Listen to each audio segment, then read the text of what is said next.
సంతోషాన్నంతా పంపించా తన వెంట భద్రంగానే ఉందా ఏ బెంగ పడకుండా తన అందెలుగా తొడిగా నా చిందర వందర సరదా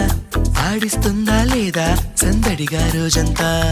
చిన్నబోయిందేమో చెలికొమ్మ ఆ గుండెల గూటికి ముందే కబురియవే చిలకమ్మా నీవాడు వస్తాడే ప్రేమ